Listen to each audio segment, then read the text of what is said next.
നിന്ന് കഠിന ഹൃദയം മാറ്റിവെക്കാൻ, ഹൃദയത്തിന്റെ കാഠിന്യം മാറ്റാൻ, നമ്മുടെ പരുക്ക സ്വഭാവം മാറ്റാൻ 3 കാര്യം ചെയ്താൽ മതി. 3 കാര്യം ഞാൻ ചുരുക്കി പറഞ്ഞുതരാം. ഇതേ ആയത്ത് فبما رحمة من الله لنت لهم ولو كنت فظا غليظ القلب لانفضوا من حولك فاعف عنهم واستغفر لهم وشاورهم في الأمر فإذا عزمت فتوكل على الله إن الله يحب المتوكلين. അല്ലാഹുവിന്റെ വിശുദ്ധ ഖുർആനിൽ അല്ലാഹ് പറയുകയാണ്, നിങ്ങൾ എന്താ ഹൃദയത്തിന്റെ കാഠിന്യം മാറാൻ ചെയ്യേണ്ടതെന്നറിയോ? മനസ്സ് ആർദ്രതയുള്ളതാകാൻ നിങ്ങൾ ചെയ്യേണ്ടത് എന്താണെന്നറിയോ? അല്ലാഹ് പറയുന്നു, ഫഅഫു അൻഹും, നിങ്ങൾ വിട്ടുവീഴ്ച ചെയ്യുക. എന്ത് ആര് നമ്മോട് പറഞ്ഞാലും ഫഅഫു അൻഹും, നിങ്ങൾ വിട്ടുവീഴ്ച ചെയ്യുക. അവന് മാപ്പ് കൊടുക്കുക, അവന് നിങ്ങൾ പുറത്തു കൊടുക്കുക, അവനവന്റെ വഴിക്ക് വിടുക. അവനോട് നിങ്ങൾ കയറിക്കണ്ട, അവനോട് പ്രതികാരം ചെയ്യണ്ട. നിങ്ങൾ അവന് വിട്ടുവീഴ്ച ചെയ്തു കൊടുക്കൂലേ? അല്ല ചോദിക്കുകയാ. മാപ്പ് കൊടുക്കൂ, നിങ്ങൾ മാപ്പ് കൊടുക്കൂ. അറിയുമോ, 2 സുഹൃത്തുക്കൾ ദുനിയാവിൽ വലിയ ചങ്ങാതിമാരാ. പക്ഷെ ഒരാള് മറ്റേയാളെ എവിടെയും ഒറ്റപ്പെടുത്തുന്നു, കുറ്റപ്പെടുത്തുന്നു, വിമർശിക്കുന്നു, കളിയാക്കുന്നു, അധിക്ഷേപിക്കുന്നു, പരിഹസിക്കുന്നു. 2 പേരും മരിച്ചുപോയത്രേ. ആ 2 പേരും അല്ലാഹുവിന്റെ കോടതിയിലെത്തുമ്പോ അല്ലാഹുവിന്റെ റസൂല് പഠിപ്പിക്കുകയാണ്, ഈ മർദ്ദിതനായ മനുഷ്യനുണ്ടല്ലോ, അധിക്ഷേപിക്കപ്പെട്ട മനുഷ്യനുണ്ടല്ലോ, മാനസികമായി തളർത്തപ്പെട്ട മനുഷ്യനുണ്ടല്ലോ, അവൻ അല്ലാഹുവിനോട് പറയുന്നു, പടച്ചവനെ, ഇവന്റെ അമലുകൾ എനിക്ക് തരണമല്ല. ഇവൻ എന്നെ ചീത്ത വിളിച്ചവനാ, ഇവൻ എന്നെ കുറ്റപ്പെടുത്തിയവനാ, ഇവൻ എന്നെ അധിക്ഷേപിച്ചവനാണ്. അതുകൊണ്ട് അവന്റെ അമലുകൾ എനിക്ക് തരണം തമ്പുരാനെ. എന്റെ തിന്മകളെ മുഴുവനും ഇവന് കൊടുത്തിട്ടവനെ നരകത്തിൽ എറിയണേ അല്ലാ. അത് തന്നെയാണ് നീതി, അത് തന്നെയാണ് പടച്ചവന്റെ പ്രക്രിയ. പക്ഷെ ആ സമയത്ത് അല്ലാഹു ചോദിക്കുന്നു, നിനക്ക് അവനോട് വിട്ടുവീഴ്ച ചെയ്തൂടെ? അവൻ പറയുന്നു, പടച്ചോനെ, പറ്റൂല. നീ പറഞ്ഞതാണ് എനിക്ക് അവന്റെ അമലുകൾ തരാമെന്ന്, നീ പറഞ്ഞതാണ് എന്റെ തിന്മകൾ അവന് കൊടുക്കാമെന്ന്. അതുകൊണ്ട് എനിക്ക് വേണം റബ്ബേ, സ്വർഗം എനിക്ക് വേണം. ആ സമയത്ത് അല്ലാഹു സ്വർഗത്തിന്റെ ഒറ്റമുത്തിനാനുള്ള ഒരു വെള്ള കൊട്ടാരത്തിലേക്ക് വിരൽ ചൂണ്ടുകയാ. കൈകൊണ്ട് തൊട്ടാൽ പൊട്ടിച്ചിരിക്കുന്ന മണിവീണ കമ്പികളുടെ നാദം കൊണ്ട് മുഖരിതമായ തസ്നീമിന്റെ സൽസബീലിന്റെ ഒരു കണ്ണും കണ്ടിട്ടില്ലാത്ത നയനാനന്ദകരവും ഒരു കാതും കേട്ടിട്ടില്ലാത്ത കരുണാനന്ദകരവുമായ ഒരു ഹൃദയത്തിലും ഇന്നേ വരെ ഉദിക്കാത്ത ഹൃദ്യമായ സ്വർഗത്തില് പുറത്തു നിന്നാൽ അകം കാണാൻ കഴിയാത്ത, അകത്ത് നിന്നാ പുറം കാണുന്നതായ ഒറ്റമുത്തിനാലുള്ള ഒരു വെള്ളക്കൊട്ടാരം, അതാ ഒരു വൈറ്റ് പാലസ്, അത് കാണിച്ചു കൊടുക്കുകയാണ്. അല്ലാഹുവിനോട് ഈ മനുഷ്യൻ ചോദിക്കുന്ന, റബ്ബേ, ഇത് ആർക്കുള്ളതാണ്? അല്ല പറയുന്നു, എനിക്കാരാണോ കാശ് തരുന്നത് അവന് ഞാൻ കൊടുക്കും, എനിക്ക് വില തരുന്നവന് ഞാൻ കൊടുക്കും. ആ സമയത്ത് ഇവൻ ചോദിക്കുന്നു, റബ്ബേ, നിന്റെ സ്വർഗം വാങ്ങാൻ ഭൂമിയിൽ ആരുടെ കയ്യിലെ പൈസയുണ്ട്? ആരുടെ കയ്യിലെ വില കൊണ്ടാണ് നിന്റെ സ്വർഗം വാങ്ങാൻ പറ്റുക? ആ സമയത്ത് അല്ലാഹു പറയുന്നു, നിനക്ക് കഴിയും, നിന്റെ കയ്യിൽ അതിനുള്ള തുകയുണ്ട്. ഞാൻ എന്താ ചെയ്യേണ്ടത് പടച്ചവനെ? നിന്റെ സഹോദരന് പുറത്തു കൊടുത്തൂടെ? നിന്റെ സഹോദരന് വിട്ടുവീഴ്ച ചെയ്തൂടെ? ആ സമയത്ത് ആ മനുഷ്യൻ അവിടെ നിന്ന് പ്രഖ്യാപിക്കുന്നു, ഞാനിതാ മാപ്പ് കൊടുത്തു, ഞാനിതാ വിട്ടുവീഴ്ച ചെയ്തു. ആ സമയത്ത് അല്ല പറഞ്ഞു അത്രേ, നിങ്ങൾ 2 പേരും ആ സ്വർഗത്തിലെ താമസിച്ചോ. ഭൂമിയിലെ ചങ്ങാതിമാരെ, നിങ്ങൾ സ്വർഗത്തിലെ ചങ്ങാതിമാരാ. അങ്ങനെ 2 പേരെയും അല്ലാഹുവിന്റെ സ്വർഗത്തിലേക്ക് കൊണ്ടുപോയത് ഒരാളുടെ അഫ്വ്, വിട്ടുവീഴ്ച മനോഭാവത്തിന്റെ പേരിലെന്ന് സയ്യിദുൽ വറാ നബിയുൽ തഖലൈനി ഇമാമുൽ മുത്തഖി നബി മുഹമ്മദ് മുസ്തഫ. മാപ്പ് കൊടുക്ക്. പ്രശ്നങ്ങൾ ഉണ്ടാക്കുന്നത് എന്തിനാണ്? ഒരാൾ എന്തെങ്കിലും പറഞ്ഞാൽ, ചെയ്താൽ പൊക്കോട്ടെ, ഞാൻ വിട്ടുകൊടുത്തു, അവൻ എന്തോ ആയിക്കോട്ടെ എന്ന് പറഞ്ഞ ഒരാൾ മാപ്പ് കൊടുത്താൽ, പ്രിയപ്പെട്ട സഹോദരങ്ങളെ, അവൻ നമ്മുടെ മുമ്പിൽ വരും. അവൻ നമ്മുടെ മുമ്പിൽ വരും. അവൻ നമ്മുടെ മുന്നില് ഏറ്റവും യഥാർത്ഥ സഹയാത്രികനായി, സഹപ്രവർത്തകനായി, സതീർത്ഥ്യനായി, സഹപ്രവർത്തകനായി നമ്മുടെ കൂടെ അവൻ നിൽക്കും. എന്തുകൊണ്ട് നിൽക്കുമെന്ന് ചോദിച്ചാൽ, നമ്മളുടെ ആ ഒരു വിട്ടുവീഴ്ച ചെയ്ത ആ ഒരു മനോഗതി കൃത്യമായി നമ്മുടെ കൂടെ അവരുണ്ടാവും. നമ്മളെ ചീത്ത വിളിച്ച ഒരാൾ, നമ്മളെ ആക്രമിച്ച ഒരാൾ, ഫേസ്ബുക്കിലൂടെ നമ്മളെ മോശപ്പെടുത്തിയ ഒരാള് വഴി നിൽക്കുമ്പോ നമ്മൾ അയാളെ കണ്ട് ചിരിച്ചു, അല്ലെങ്കിൽ മാപ്പ് കൊടുത്തിട്ട് നമ്മൾ അദ്ദേഹത്തിന് ഒരു ചായ വാങ്ങി, നമ്മളെ പറ്റി എന്തെങ്കിലും പറയുന്ന ഒരാളെ കടയിൽ കൊണ്ടുപോയിട്ട് ഒരു കുഴിമന്തി വാങ്ങിച്ചു കൊടുക്കണം. കഴിച്ചോണ്ട് നിൽക്കുമ്പോ അവൻ ചിന്തിക്കും, പടച്ചോ ഇന്നക്കാലം ഞാൻ കെട്ടിത്തൂങ്ങി ചത്താ മതിയായിരുന്നല്ല പടച്ചോനെ, അവനെ കുറ്റം പറഞ്ഞ് എന്നിട്ട് അവൻ കുഴിമന്തി വാങ്ങിച്ചത് ഞാൻ തിന്നോണ്ടിരിക്കുന്ന ഇത്രയും വലിയ ഒരു വൃത്തികെട്ടവനായി പോയല്ലോ എന്ന് അവൻ ചിന്തിക്കുന്നത് അപ്പോഴാണ്. ഇബ്രാഹിം അദ്ദേഹമാണെന്ന് തോന്നുന്നു റളിയല്ലാഹു അൻഹു. അദ്ദേഹത്തിനെ ഇബ്രാഹിം അദ്ദേഹം നമുക്ക് അവിടേക്ക് ഒന്ന് കാണണം. വരുന്നവരുണ്ടെങ്കിൽ വന്നോളി ഇൻഷാ അല്ലാഹ്. ഒക്ടോബർ 25-ാം തീയതി മുതൽ ഒക്ടോബർ 31-ാം തീയതി വരെ സലാല യാത്രയുണ്ട്. അയ്യൂബ് നബി, സാലിഹ് നബി, ഹൂദ് നബി, ഇമ്രാൻ നബി, ഇബ്രാഹിം അദ്ദേഹം റഹിമഹുല്ലാ, അതുപോലെ മഹാനായ ഹദ്ദാദ് റളിയല്ലാഹു അൻഹു, ഉവൈസുൽ ഖർനി റളിയല്ലാഹു അൻഹു, ഉമ്മയെ ഖിദ്മത്ത് ചെയ്തതിന്റെ പേരിൽ മാത്രം സഹാബിയാകാൻ കഴിയാത്ത മുതിർന്ന താബിയാണ് ഉവൈസുൽ ഖർനി തങ്ങൾ. അങ്ങനെയുള്ള ഒരുപാട് മഹാന്മാരെ, ഒരുപാട് സഹാബികളെ ഒക്കെ നമുക്ക്, മാസിൻ റളിയല്ലാഹു അൻഹു ഒമാനിലെ ആദ്യത്തെ മുസ്ലിമാൻ, സഹാബിയാൻ. ചേരമാൻ പെരുമാൾ താജുദ്ദീൻ എന്നവർ സഹാബിയാൻ, മലയാളിയാണ്. അപ്പോ അവരെ ഒക്കെ നമുക്ക് കാണാൻ പറ്റുന്ന ഒരു അവസരമാണ്. കുറഞ്ഞ പൈസയുള്ളൂ ഇൻഷാ അല്ലാഹ്. 6 ദിവസത്തെ ട്രിപ്പാണ്, യാത്രയാണ്. അതോടൊപ്പം തന്നെ ഒരുപാട് കാഴ്ചകൾ കാണാൻ, മരുഭൂമിയിലെ കേരളീയ കാഴ്ചകൾ കാണാൻ ഒക്ടോബർ 25 മുതൽ 31 വരെ ഇൻഷാ അല്ലാഹ് ആവശ്യമുള്ളവർ നമ്മുടെ സംഘാടകരുമായി ബന്ധപ്പെട്ടാൽ നമുക്ക് ഒരുമിച്ച് യാത്ര ചെയ്യാം. എന്റെ പ്രിയപ്പെട്ട സഹോദരങ്ങളെ, ഇബ്രാഹിം അദ്ദേഹം റളിയല്ലാഹു അൻഹു ആണെന്ന് തോന്നുന്നു. അദ്ദേഹത്തിന്റെ ഖബറും അവിടെയാണ്. അപ്പൊ അദ്ദേഹത്തിന്റെ കഥ പറയുന്നത്, അദ്ദേഹത്തെ പറ്റി ആരോ ആക്ഷേപിച്ചു, ആരോ വിമർശിച്ചു, കുറച്ച് കുറ്റപ്പെടുത്തി. ഇതറിഞ്ഞപ്പോ അദ്ദേഹം എന്ത് ചെയ്തു എന്നറിയോ? ഒരു കാർട്ടൂൺ എടുത്ത് മുന്തിയ ഈത്തപ്പഴം എടുത്ത് അതിനകത്ത് വെച്ചിട്ട് അതിൽ മുകളിൽ ഒരു കുറിപ്പും എഴുതി വെച്ചു. ആഖിറത്തിലത്തേക്ക് നീ കുറച്ച് അമല് എനിക്ക് തന്നു എന്ന് എനിക്ക് അറിയാൻ കഴിഞ്ഞു. ഞാൻ എന്ത് കിട്ടിയാലും തിരിച്ചു കൊടുക്കുന്ന ഒരു സ്വഭാവക്കാരന്, അതുകൊണ്ട് ഞാൻ അവിടെ നിനക്ക് തിരിച്ചു തരാൻ എന്തെങ്കിലും അമലൊന്നും ഉണ്ടാവൂല, അതുകൊണ്ട് ഈ ഈത്തപ്പഴം നിങ്ങൾ സ്വീകരിക്കണം എന്ന് പറഞ്ഞൊരു കത്ത് എഴുതി വെച്ചിട്ട് ഒരു വെട്ടി ഈത്തപ്പഴം വാങ്ങിച്ചു കൊടുത്തു. ഫസാദ് പറഞ്ഞവനെ, പരദൂഷണം പറഞ്ഞവനെ. വേറൊരു മഹാൻ പറഞ്ഞ എന്താണെന്നറിയോ? എനിക്ക് ആരെയെങ്കിലും എന്തെങ്കിലും പറയണമെന്ന് തോന്നിയാൽ ഞാൻ എന്റെ വാപ്പായെ പറ്റി തന്നെ, ഉമ്മായെ പറ്റി തന്നെ ആളുകളെടുത്ത് പറയും. എന്താ കാര്യം എന്ന് ചോദിച്ചവൻ പറഞ്ഞു, എന്റെ അമലെടുത്ത് നാട്ടുകാർക്ക് കൊടുക്കുന്നത് എന്തിനാ? ഇരിക്കുന്നെങ്കിൽ വാപ്പാക്ക് തന്നെ ഇരിക്കട്ടെ. കാരണം ഞാൻ ആരെപ്പറ്റി കുറ്റം പറഞ്ഞാൽ എന്റെ അമല അയാൾക്ക് കൊടുക്കും, അയാളുടെ തിന്മയെല്ലാം കൂടെ എനിക്ക് തരുമെങ്കിൽ കട്ടപ്പെട്ട നിസ്കാരം, നോമ്പ് പിടിച്ച് ഒരുപാട് പട്ടിണി കിടന്ന നോമ്പ്, കാശ് മുടക്കി ചെയ്ത ഹജ്ജ്, ഇതെല്ലാം നാട്ടുകാർ കൊടുക്കുന്നെങ്കിൽ ഇരിക്കുന്നെങ്കിൽ ഉമ്മച്ചിക്ക് തന്നെ ഇരിക്കട്ടെ. അതുകൊണ്ട് ഞാൻ ആരെപ്പറ്റി എന്ത് പറയണമെന്ന് തോന്നിയാലും ഞാൻ എന്റെ ഉമ്മായെ പറ്റി പറയും. ചെറിയ കാര്യമല്ല, അഫ്വ് കൊടുക്കുക, മാപ്പ് കൊടുക്കുക എന്ന് പറഞ്ഞാൽ പ്രിയപ്പെട്ട സഹോദരങ്ങളെ, നാളെ പരലോകത്ത് നമുക്ക് മറ്റുള്ളവരുടെ അമലുകൾ കിട്ടുന്ന വലിയ ഗുരുതരമായൊരു തെറ്റാണ്. അവർക്ക് നമ്മൾ വിട്ടുവീഴ്ച ചെയ്ത് കൊടുത്താൽ ആ ഒരൊറ്റ കാരണത്തിന്റെ പേരിൽ അള്ളാഹു നമുക്ക് സ്വർഗം തരും. അതുകൊണ്ട് വിട്ടുവീഴ്ച ചെയ്യും. ഒന്ന്. ഇനി രണ്ടേതാ? അള്ളാഹുവിന്റെ ഖുർആൻ പറയുന്നു, വിട്ടുവീഴ്ച ചെയ്താൽ മാത്രം പോരാ, പടച്ചവനെ ഞാൻ പുറത്തു കൊടുത്തു. അള്ളാഹു പറഞ്ഞ വാക്കങ്ങനെയാണ്, ഫഅഫു അൻഹും, നീ മാപ്പ് കൊടുക്ക്. നമ്മൾ ചിന്തിക്കും, മാപ്പ് കൊടുക്കേണ്ടത് അള്ളാഹുവല്ലേ, മാപ്പ് കൊടുക്കേണ്ടത് അള്ളാഹുവല്ലേ, നമ്മളാണോ മാപ്പ് കൊടുക്കേണ്ടത്? അല്ല പ്രിയപ്പെട്ടവരെ, നമ്മൾ കൊടുത്താലേ പടച്ചോൻ കൊടുക്കുള്ളൂ, നമ്മൾ കൊടുത്താലേ പടച്ചോൻ കൊടുക്കുള്ളൂ. ഞാൻ ഇവിടുന്ന് പ്രസംഗം കഴിഞ്ഞ് പോയി, ഞാൻ നിങ്ങളെ പറ്റി നാളെ കുറ്റം പറഞ്ഞു, അല്ലെങ്കിൽ നിങ്ങൾ എന്നെ പറ്റി കുറ്റം പറഞ്ഞു എന്നിരിക്കട്ടെ, അള്ളാന്റെ മുമ്പിൽ നിങ്ങൾ കൈകെട്ടിയിട്ട് പടച്ചവന്റെ പരിശുദ്ധ ഹറമിൽ ചെന്ന് കരിമ്പടം പുറച്ച കറുത്ത സുന്ദരിയായ കഅബാലയത്തിന്റെ കരിങ്കൽ ഭിത്തിയിൽ കെട്ടിപ്പിടിച്ച് പൊട്ടിക്കരഞ്ഞാൽ അള്ളാഹു നിങ്ങൾക്ക് മാപ്പ് തരില്ല, ഞാൻ പൊറുക്കുന്നത് വരെ. അതുകൊണ്ട് അള്ളാഹുവിന്റെ റസൂലിനോട് അല്ല പറയുന്നു, ഫഅഫു അൻഹും, നിങ്ങൾ ആദ്യം മാപ്പ് കൊടുക്കപ്പോ ഞാൻ കൊടുക്കാം.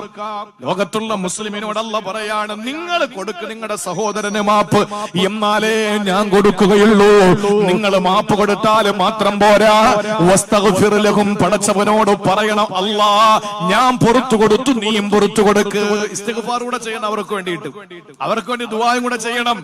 പടച്ചോനെ ഞാൻ മാപ്പ് കൊടുത്തു, നീയും കൊടുക്കണം, തമ്പുരാനെ എന്ന് പറഞ്ഞ് അവർക്ക് വേണ്ടി ഇസ്തിഗ്ഫാർ ചെയ്യണം. സഹോദരങ്ങളെ, നമ്മളെ തെരുവിളിച്ചവന്, നമ്മളെ കുറ്റപ്പെടുത്തിയവന് നമ്മൾ പ്രാർത്ഥന കൊണ്ട് മറുപടി കൊടുക്കണം.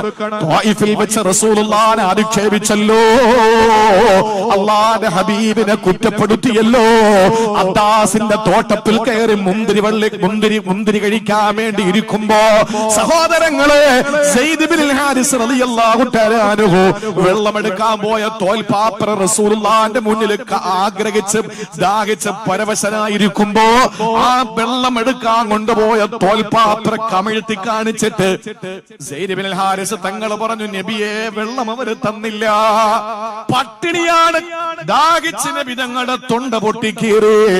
ആ കൂട്ടത്തില് കല്ലേറും കിട്ടി. കൂട്ടത്തില് അവര് വിളിച്ചു മജ്നൂനെ, ഭ്രാന്താ. ഇന്ന് സൗദിയിലെ ഏറ്റവും വലിയ ഭ്രാന്തന്മാരെ ഇടുന്ന ആശുപത്രി ത്വായിഫിലാണ്.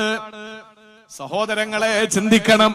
അള്ളാന്റെ പ്രിയപ്പെട്ട പ്രവാചകന് ഇങ്ങനെ കഠിനമായ പരീക്ഷണങ്ങൾ അള്ളാന്റെ ഹബീബ് പ്രയാസപ്പെട്ടിരിക്കുമ്പോഴും റസൂലുള്ള ദുആ ചെയ്തത് എന്താണ്? പടച്ചോനെ, അവർക്ക് നീ പുറത്തു കൊടുക്കണേ. അവര് വിവരം കെട്ട ജനതയാണ്, അവർക്ക് ബോധമില്ലാത്തത് കൊണ്ടാ തമ്പുരാനെ, അവർക്ക് നീ മാപ്പ് കൊടുക്കണമെന്ന് ദുആ ചെയ്ത ലോകത്തിന്റെ അജയ്യനായ ആർദ്രതയുടെ പ്രതീകൻ നബി മുഹമ്മദ് മുസ്തഫ. അതുകൊണ്ട് ഹൃദയത്തിന്റെ കാഠിന്യതയും പരിക്ക സ്വഭാവവും മാറിയിട്ട് മൃദുലതയുള്ള റസൂലുള്ളാഹിന്റെ സ്വഭാവം പുൽകാൻ ഒന്നാമതും രണ്ടാമതും നമ്മൾ ചെയ്യേണ്ടത് വിട്ടുപൊറുക്കലും അവർക്ക് വേണ്ടി പ്രാർത്ഥിക്കലുമാണ്. ഇനി ചില ആളുകളുണ്ട്, എന്താണെന്നറിയോ? മൂന്നാമത്തെ കാര്യം പറയാൻ പോവാൻ. ചില ആളുകളുണ്ട്, അവര് പറയും, എന്തിനാ എന്റെയൊക്കെ പൊല്ലാപ്പ്, വിട്ടുകൊടുത്തു, പുറത്തു പോട്ടെ, പാവം രക്ഷപ്പെടട്ടെ, പടച്ചോനെ നീയും പുറത്തു കൊടു, ഇസ്തിഗ്ഫാറുമായി. പക്ഷെ ഇവരൊരു നിലപാടെടുക്കും, എന്താണെന്നറിയോ? ഇനി ഇയാളുമായിട്ട് യാതൊരു ബന്ധം എനിക്ക് ഉണ്ടാവൂല. അങ്ങനെയാണല്ലോ ചില. അപ്പുറത്തെ വീട്ടിൽ ഇപ്പുറത്തെ വീട് എന്തെങ്കിലും പ്രശ്നമായി, നിസാര കോഴി വന്നതാണ്, കാലെറിഞ്ഞൊടിച്ചു, അങ്ങോട്ടും ഇങ്ങോട്ടും പ്രശ്നമായി, കോഴിയുടെ പൈസ കൊടുത്തിട്ട് കോഴിയും പോയി, പൈസയും പോയി, എല്ലാം പോയി. അവസാനം അവരുമായിട്ട് എന്തോ തർക്കത്തിലായി. ആ തർക്കം മൂർധന്യ അവസ്ഥയിലെത്തി. രണ്ടു കൂട്ടരും തമ്മിൽ പ്രശ്നങ്ങളായി, ആകെ വിഷയങ്ങളായി, അങ്ങോട്ടും ഇങ്ങോട്ടും ചീത്ത പറച്ചിലായി. അങ്ങനെയൊക്കെ ആയി നിൽക്കുമ്പോൾ അവസാനം പെട്ടെന്നൊരു ദിവസം ഒരു ഓർമ്മ, അല്ലെങ്കിൽ ഒരു മനസ്സിലൊരു ഉൾവിളി, എന്തിനാ ഇങ്ങനെയൊക്കെ? ഓടി താത്ത അപ്പുറത്ത് ചെന്നു, പൊരുത്തപ്പെടടി, നീ പൊരുത്തപ്പെടും, ഞാനും പൊരുത്തപ്പെട്ടു, അള്ളാഹു നിനക്ക് പുറത്തു തരട്ടെ. അപ്പൊ താത്തായും പറഞ്ഞു, പടച്ചോ നിനക്കും പുറത്തു തരട്ടെ, ഒരു പ്രശ്നമില്ല. തിരിച്ചു വന്നു. പക്ഷെ വന്നിട്ട് രണ്ടുപേരും തീരുമാനം എടുത്തു, ഇനി ഈ വീടുമായിട്ടുള്ള സഹകരണം വേണ്ട. എന്റെ മോളെ കല്യാണത്തിന് അവളെയും വിളിക്കൂല, എന്റെ മോന്റെ കല്യാണത്തിന് അവളെയും വിളിക്കൂല, അവനെയും വിളിക്കൂല, ഇനി ഒരു ബന്ധവും ഇല്ല ഞാനും അവരുമായിട്ട് എന്നൊരു തീരുമാനം എടുക്കൽ വീണ്ടും അകൽച്ചയുടെ കാരണമാണ്. വീണ്ടും പരുക്ക സ്വഭാവത്തിന്റെയും ഹൃദയത്തിന്റെ കാഠിന്യതയുടെയും മൃദുലത ഇല്ലായ്മയുടെയും അടയാളമാണത്. അതുകൊണ്ടാണ് അല്ലാഹ് മൂന്നാമത് പറഞ്ഞത്, പോരാ, ഫഅഫ്വൻഹും, നീ മാപ്പ് കൊടുക്കണം, ഞാൻ പുറത്തു, വസ്തഗ്ഫിർ ലഹും, പടച്ചവനെ ഞാൻ പുറത്തു, നീയും പൊറുക്കണേ അല്ലാഹ് എന്ന് പറയുക മാത്രമല്ല, എന്നിട്ട് പടിയടച്ച് പിണ്ടം വെക്കരുത്. വശാവിറുഹും ഫിൽ അംരി, ഏത് വിഷയം വന്നാലും അവരെ കൂടെ വിളിച്ചിരുത്തിയിട്ട് മുശാവറ ചെയ്യണം. അവരെ കൂടെ ഉൾപ്പെടുത്തിക്കൊണ്ട് മകളുടെ കല്യാണം വരുമ്പോൾ ഒരു ചെറിയ പിണക്കമാണ്, ഇപ്പൊ പിണക്കമൊന്നുമില്ല, എന്നാലും ഞങ്ങൾ വലിയ സഹകരണമൊന്നുമില്ല. പറയുന്ന ഒലിപ്പ് കണ്ട വിചാരിക്കുന്ന ഏറ്റവും വലിയ മുത്തക്കയാണ്. പറയുന്നത് എന്താ? ഉടക്കൊക്കെ ഉണ്ടായിരുന്നു, പിന്നെ പിണക്കമൊക്കെ മാറി, പക്ഷെ ഇപ്പൊ ഞങ്ങൾ അവരത്ര രസത്തിലല്ല, അവരവരുടെ കാര്യം ഞങ്ങളുടെ അങ്ങനെ പറ്റൂല. ഏത് മതവിഭാഗം, ഇത് മുസ്ലിമിന്റെ കാര്യമല്ല ഈ പറയുന്നത്, ഇവിടുത്തെ ഹിന്ദുവിന്റെ കാര്യമാണ്, ഇവിടുത്തെ ക്രിസ്ത്യാനിയുടെ കാര്യമാണ്, ഇവിടെയുള്ള സകല മനുഷ്യന്റെ കാര്യവുമാണ് ഈ പറയുന്നത്. അപ്പുറത്തെ വീട്ടിലെ തങ്കമ്മയാകാം, ഇപ്പുറത്തെ വീട്ടിലെ പാത്തുമ്മയാകാം, അപ്പുറത്തെ വീട്ടിലെ അന്നമ്മയാകാം, ആരായാലും അവരോട് നമ്മൾ സമീപിക്കേണ്ടത് ഒന്ന് വിട്ടുവീഴ്ച, രണ്ടവർക്ക് വേണ്ടി നീ ദൈവമേ പുറത്തുകൊട്, പടച്ചോനെ നീ അവർക്ക് മാപ്പോട്, ഇതിന്റെ പേരിൽ അവരെ ഒന്ന് ശിക്ഷിക്കല്ലേ എന്ന് പറഞ്ഞിട്ട് അവരുമായിട്ടുള്ള സൗഹൃദം നഷ്ടപ്പെടുത്തലല്ല, മറിച്ച് മോളെ കല്യാണം വന്നു, അപ്പൊ അപ്പുറത്തെ താത്തായെ വിളിക്കണം, അപ്പുറത്തെ ചേച്ചിയും വിളിക്കണം, അപ്പുറത്തെ അമ്മയും വിളിക്കണം, വിളിച്ചിരുത്തിയിട്ട് പറയണം പന്തൽ എവിടെ ഇടാം, വണ്ടി പാർക്ക് ചെയ്യണം നിങ്ങളെ വീട്ടിന്റെ മുമ്പിലായി കൂടെ, കസേര അവിടെ കുറച്ചിറക്കി കൂടെ. ഇങ്ങനെ ഒരു മുഷാവറ ചെയ്യുമ്പോ അതുവരെ മനസ്സിൽ ഇരുണ്ട് മൂടിക്കിടന്ന കാർമേഘങ്ങൾ കർക്കടം പെയ്യുന്നത് പോലെ ഒലിച്ചങ്ങ് മാറും. പിന്നെ ഒരു പ്രശ്നം ഉണ്ടാവൂല. ആളുകൾ പിന്നെ നമ്മളെ ആരെങ്കിലും ഞോണ്ടാൻ വന്നാൽ, പൗരത്വം ചോദിക്കാൻ വന്ന ആദ്യം ഇറങ്ങുന്ന ഹിന്ദുക്കളായിരിക്കും. ഇതിപ്പോ എന്താ, അവരിപ്പോഴും പേടിച്ച് നടക്കുന്നത്, നമ്മൾ അവരെയും പേടിച്ച് നടക്കുന്നത്. ഇതിപ്പോ ആർക്കാ പേടിയെന്ന് ആർക്കും അറിഞ്ഞൂടാ.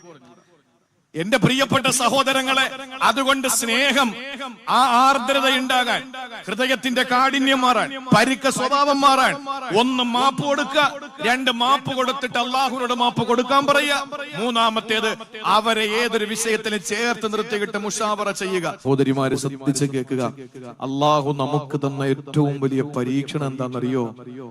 ഫലസ്തീൻ ജനത പീഡിപ്പിക്കപ്പെടുമ്പോൾ, വംശഹത്യയിൽ നമ്മുടെ പ്രിയപ്പെട്ട കുഞ്ഞു മക്കൾ അവിടെ ശരീരം വെടിവെച്ച് ബോംബിട്ട് ആ പാവപ്പെട്ട പൊന്നു മക്കൾ ചതഞ്ഞരഞ്ഞു പോകുമ്പോ, ആ മക്കളുടെ മയ്യത്ത് കൊണ്ടുവന്ന് മോർച്ചറിയുടെ മുന്നിൽ കൂട്ടിയിടുമ്പോ, അതിലൂടെ വലിയ ട്രാക്ക് കയറ്റിയിട്ട് ഓടിച്ച് അതിനെ പിന്നെ വികൃതമാക്കിയിട്ട് ആ മയ്യത്തിനെ നശിപ്പിക്കുന്ന ഏറ്റവും വലിയ ഭീകരന്മാരായ ജൂത പിശാചുക്കളുടെ ചെന്നായിയായ, കുഞ്ഞുങ്ങളുടെ ജീവൻ രക്തം മാത്രം കുടിച്ച് ശീലിച്ച ചെന്നായയായ, ലോകം കണ്ട ഏറ്റവും വലിയ വർഗീയവാദിയായ ബെന്യാമിൻ നെതന്യാഹു എന്ന ഇസ്രയേലിന്റെ പ്രധാനമന്ത്രിയും അയാൾക്ക് എല്ലാവിധ പിന്തുണയും ആയുധങ്ങളും സർവ്വസന്നാഹങ്ങളും ഒരുക്കുന്ന, ലോകത്തെ ഏറ്റവും വലിയ പോലീസ് ചമയുന്ന, ലോകത്തെ ഏറ്റവും വലിയ ശതകോടീശ്വരനായ ഡൊണാൾഡ് ട്രംപ് എന്ന അമേരിക്കൻ പ്രസിഡന്റും അടക്കം, പ്രിയപ്പെട്ടവരെ, ഇവരൊക്കെ പാവപ്പെട്ട ഫലസ്തീൻ മക്കളെ കൊന്നൊടുക്കുമ്പോൾ നമ്മൾ ജീവിക്കുന്നു എന്നതാണ് ഏറ്റവും വലിയ പരീക്ഷണം. എന്താണെന്നറിയോ? അള്ളാന്റെ കോടതി ചെല്ലുമ്പോൾ ചോദിക്കും, എന്റെ ഫലസ്തീൻ മക്കൾക്ക് വേണ്ടി നിങ്ങൾ എന്ത് ചെയ്തു? നമ്മൾ പറയാ, നിങ്ങൾ ഫലസ്തീനിലല്ലേ ബൗണ്ടറി നിശ്ചയിച്ചത് അള്ളാന്റെ ഖുർആനല്ല. തമിഴ്നാട് അവിടെ, കേരള ഇവിടെ, കർണാടക അപ്പുറത്തുനിന്ന് നിശ്ചയിച്ചത് നമ്മളാണ്, അല്ലേ? ഇത് ഈ മഹലിന്റെ വീടല്ല, അപ്പുറത്തെ മഹലിന്റെ വീടാണെന്ന് അള്ളാഹ് ഖുർആനിലൂടെ പറഞ്ഞാണോ? ഇത്രയും ബൗണ്ടറി ഞാൻ പ്രസംഗിച്ചിട്ടുണ്ട്. കർണാടകയിലും പള്ളി, കേരളത്തിലും ബാത്റൂം കർണാടകയിലും. എന്ന് പറഞ്ഞ കർണാടകയുടെ ബോർഡറിലാണ് പള്ളി ഉള്ളത്. ആ പള്ളി കേരളത്തിലാണ്, ബാത്റൂം ഇരിക്കുന്ന കർണാടകയിലാണ്. മദ്രസ കേരളത്തിലും പള്ളി തമിഴ്നാട്ടിൽ ഇരിക്കുന്ന സ്ഥലമുണ്ട്. ഞങ്ങളുടെ നാട്ടിൽ നിന്ന്, എന്റെ നാട്ടിൽ നിന്ന് 40 കിലോമീറ്റർ പോയാൽ മതി, തമിഴ്നാടാണ്. അപ്പൊ ഈ നിലയില് ബൗണ്ടറി നിശ്ചയിച്ചത് നമ്മളാണ്. ഫലസ്തീൻ മക്കൾ അവരനുഭവിക്കുന്ന ഏറ്റവും വലിയ കഠിനമായ വേദന വംശഹത്യ, പാവപ്പെട്ട പൊന്നുമക്കളെ അതിക്രൂരമായിട്ട് കൊന്നൊടുക്കുന്ന സയനിസ്റ്റ് ഭീകരന്മാര്, ആ ഭീകരന്മാരുടെ ഈ ഭീകര താണ്ഡവം വംശഹത്യയായി ഫലസ്തീനിലെ പ്രിയപ്പെട്ട പൊന്നുമക്കളെ ക്രൂരമായിട്ട് കൊന്നൊടുക്കുമ്പോ നമ്മൾ നന്നായിട്ട് ഭക്ഷണം കഴിച്ച് ഇവിടെ ജീവിക്കുന്നു എന്നതാണ് അള്ളാഹു ഈ കാലഘട്ടത്തിൽ തന്നെ ഏറ്റവും വലിയ പരീക്ഷണം. കോവിഡ് അല്ല. പ്രിയപ്പെട്ട സഹോദരങ്ങളെ, എന്തു മറുപടി കൊടുക്കും? പറ. നിങ്ങളിപ്പോ സഹായിച്ചല്ലോ, ചോദിച്ചപ്പോ 3 മിനിറ്റ് കൊണ്ട് 3.5 ലക്ഷം രൂപ നിങ്ങൾ തന്നല്ലോ. നിങ്ങൾ എന്ത് ചെയ്യും അള്ളാഹുവിന്റെ മുമ്പിൽ നിന്നിട്ട് മറുപടി കൊടുക്കാൻ? ഞാൻ പറയട്ടെ, നിങ്ങൾ ചെയ്യണം, ചെയ്തേ പറ്റൂ. ഒന്ന്, ആത്മാർത്ഥമായ ദുആ, കരളുരുകിയുള്ള ദുആ. ആഖിറത്തിലേക്ക് വേണ്ടി മാറ്റിവെക്കാൻ പറയരുത്. ദുനിയാവിൽ നമുക്ക് കാണണം ഇവനൊക്കെ അനുഭവിക്കുന്നത്. 2, നമ്മുടെ മക്കളെ കയ്യിൽ എന്തായിരിക്കുന്നേ? എന്താ മക്കൾക്ക് ഇഷ്ടമുള്ള? എന്താ? 10 രൂപയുടെ പാക്കറ്റ് വാങ്ങി കൊടുക്കുമല്ലോ. ലൈസ്. അല്പമെങ്കിലും ഈമാനികമായ ബോധമുള്ള ഒരു സഹോദരി പടച്ചവനെ സാക്ഷിയാക്കി പറയുകയാണ്, ലൈസ്, സവനപ്പ്, പെപ്സി അടക്കമുള്ള ഒരു സാധനങ്ങളും അമേരിക്കയുടെ, ഇസ്രയേലിന്റെ ഒരു ഉൽപ്പന്നങ്ങളും നമ്മുടെ മക്കൾക്ക് കൊടുക്കരുത്. പടച്ചോനാണ് നിങ്ങൾ കൊടുക്കുന്ന ഒരു ലൈസ്, 10 രൂപയുടെ പാക്കറ്റ് പൊട്ടിച്ചിട്ട് ഒരു പീസ് ലൈസ് എടുത്ത് നിങ്ങളുടെ കുഞ്ഞ് കഴിക്കുമ്പോൾ, ആ ഒരു കുഞ്ഞ് കഴിക്കുന്ന ഒരു പീസ് ലൈസ് ഒരു ബോംബിന് വേണ്ടി നിർമ്മിക്കുന്ന പണത്തിന്റെ പിൻബലം നൽകുന്നതാണ്. നിങ്ങളുടെ മക്കൾ രുചിയൂറുന്ന ആ ലൈസ് ചവയ്ക്കുമ്പോൾ ഫലസ്തീനിൽ ഒരു കുഞ്ഞിന്റെ ശരീരത്തിലേക്ക് അതിന്റെ ലാഭവിഹിതത്തിൽ നിന്ന് ബോംബ് വർഷിക്കുകയാണ്. നിങ്ങൾ കൊല്ലാൻ കൂട്ടു നിൽക്കുകയാണ്. സാമ്പത്തിക ഉപരോധത്തോളം വരില്ല.